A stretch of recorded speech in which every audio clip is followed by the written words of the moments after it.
যার নাম হচ্ছে লি কুইন। তার জীবনী এত বড় আমি পড়েছি, বাংলাদেশেও পাওয়া যায় ইংরেজি। তার বিপরীতে আমরা পেয়েছিলাম অসৎ, অদক্ষ এবং দালাল নেতৃত্ব। এবং এটি শুধু বাংলাদেশের স্বাধীনতার পরে নয়, 1947 সালে আমরা একবার স্বাধীন হয়েছিলাম, কিন্তু আমাদের স্বাধীনতা পূর্ণাঙ্গ হয়। 1971 সালে আমরা বহু রক্ত দিয়েছি, আমরা স্বাধীন হয়েছিলাম, কিন্তু সে স্বাধীনতাও পূর্ণাঙ্গ হয়। আবার দ্বিতীয় স্বাধীনতার কথা আমরা বলছি 5 আগস্টে, কিন্তু 6 মাসের ব্যবধানে আজ আবার মনে হচ্ছে সেই স্বাধীনতার আকাশে কালো মেঘের ছায়া, দুর্যোগের ঘনঘটা। আবার এটা ফিকে হয়ে যাচ্ছে, আবার রক্ত অর্থহীন জীবন দেওয়ার যে ফসল সেটি ঝরে যাচ্ছে। এই যে সৌভাগ্য বা দুর্ভাগ্য জাতি, যে বারবার যে হত্যাকাণ্ড, অবিচার, অন্যায়, শোষণ, শাসন, সবকিছুর মূলে হচ্ছে সৎ এবং যোগ্য দেশপ্রেমিক নেতৃত্ব। এই নেতৃত্ব যতদিন জাতি তার জন্য নির্ধারণ না করবে, তাকে সাফার করতে হবে। 5টি বিষয়ের কথা আমি সেখানে বলে আসছি। সেনাপ্রধান আজকে খুব শক্ত শক্ত কথা বলেছেন, উনি ঐক্যের কথা বলেছেন, বিশৃঙ্খলা তৈরি না করার কথা বলেছেন। এবং আমরা মনে করি বাংলাদেশকে যদি আজকে সঠিক লক্ষ্যের দিকে আগুতে হয়, বাংলাদেশের স্বাধীনতা, সর্বোত্তম মানুষের অধিকার, এটিকে যদি আসলে আমরা অর্জন করতে চাই, তাহলে আজকে ঐক্যের কোনো বিকল্প নেই, ঐক্যবদ্ধ জাতির কোনো বিকল্প নেই। যারা দলের স্বার্থে কাজ করে, নিজের জন্য কাজ করে, দল কানা রাজনীতিকে আজকে আমাদেরকে পরিহার করতে হবে, তাদেরকে এই দেশের জন্য অনুপযোগী ঘোষণা করতে হবে। আজকে প্রয়োজন হচ্ছে নৈতিকতা সম্পন্ন, চরিত্রবান, দেশপ্রেমিক, আত্মত্যাগী নেতৃত্ব, সাহসী নেতৃত্ব। এই জন্য আমি বলে আসছি যে 5টি বিষয়ে আমাদের ঐক্য থাকতে। আমরা আসুন একটি প্ল্যাটফর্মে দাঁড়িয়ে জাতির কাছে অঙ্গীকার এবং ব্যক্তিকে, দলকে, নিজেকে, নিজের কর্মীদেরকে, মানুষকে আমরা কয়েকটি বিষয়ে না বলার জন্য ঐক্যবদ্ধ করি যে আমরা চাঁদাবাজি করব না, নো টু চাঁদাবাজি। এটা কোনো দলের বিরুদ্ধে কথা নয়, এটা কোনো দলের পক্ষে কথা নয়। চাঁদাবাজি করবেন না, এটা কি কোনো দলের পক্ষে? এটা কি কোনো দলের বিরুদ্ধে? আমরা অনৈতিক হব না, আসুন আমরা একসাথে বলি।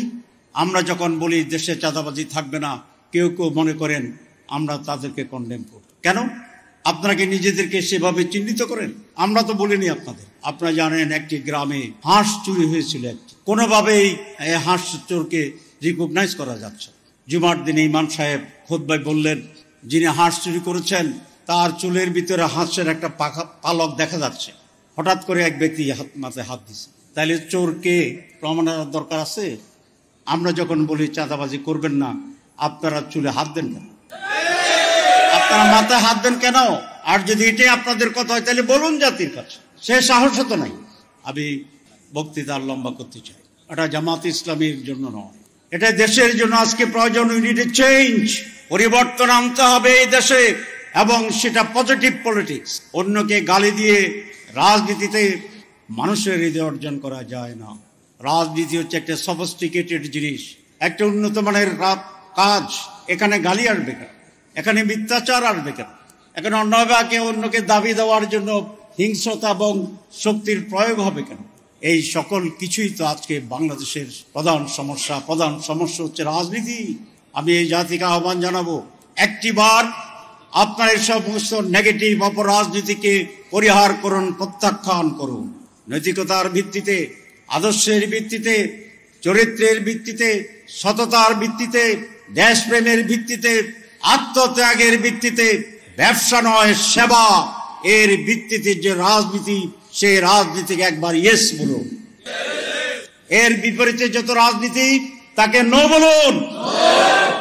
তাহলে বারবার প্রতারিত হওয়া, বারবার আমাদেরকে আমাদের অধিকার থেকে বঞ্চিত থাকা, বারবার বাংলাদেশের স্বাধীনতা নিয়ে যে খেলা, বারবার আমাদের নিরাপত্তাহীনতার যেই দগ্ধ পরিবেশের ভিতরে আমাদেরকে অবস্থান করা, সেই সকল কিছু থেকে আমরা পরিত্রাণ পাবো। আমরা 5 আগস্ট বলেছিলাম, এক সমৃদ্ধ বাংলাদেশ, এক নতুন বাংলাদেশ, এক অধিকারের বাংলাদেশ তৈরি হবে। সেই নীতিকে আফোল্ড করে আসুন আমরা সেভাবে অগ্রসর হই। যারা এই সততা রাজনীতির দাবি করেন, আদর্শের রাজনীতির দাবি করেন, তাদের আজকে এক মহান দায়িত্ব অর্পিত হয়েছে। মানুষ আমাদেরকে ভালো বলছে, আমাদের মিটিং আসছে, দিস ইজ নট এনাফ। যতক্ষণ না সত্য তার দৃঢ় ভিত্তি নিয়ে প্রতিষ্ঠিত না হবে, ততক্ষণ আপনাদেরকে ঘুমানো যাবে না। আপনাদেরকে সহজতার দিকে যাওয়ার কোনো সুযোগ নেই। সত্য প্রতিষ্ঠার সংগ্রাম সহজ কোনো সংগ্রাম নয়। এই সংগ্রাম কন্টিনিউ করতে হয় ত্যাগের পর ত্যাগ দিয়ে। আমরা ত্যাগ করেছি। নজির আছে, আমাদের বড় বড় নেতারা ফাঁসির মঞ্চে চলে গেছেন হাসি মুখে। শাহাদাতের ফাঁসির মঞ্চে যাওয়ার আগে ওই সমস্ত মর্দে মুজাহিদেরা জিজ্ঞাসা করেছিল আমি কোন ড্রেস পরে যাব। মর্দে মুজাহিদেরা জিজ্ঞাসা করেছিল আর কতক্ষণ আছে আমার ফাঁসির রায় কার্যকরের। আমি আধা ঘন্টা রেস্ট নিয়ে ঘুমাই পড়ি। এইরকম দুঃসাহসী নেতা রাহাবারদেরই আমরা উত্তরসূরি এবং কর্মী। আমাদেরকে এই সংগ্রাম যতদিন শেষ না হবে ততদিন জীবন দিয়ে, রক্ত দিয়ে, সাহসিকতার সাথে পরিশ্রম করে, নির্ঘুম রাত দিয়ে, বিশ্রামহীন দিন দিয়ে, অক্লান্ত পরিশ্রমের স্লোগান মাথায় এবং মুখে নিয়ে বাংলাদেশকে সব রাহুগ্রাস থেকে মুক্ত করার সেই লড়াই অব্যাহতভাবে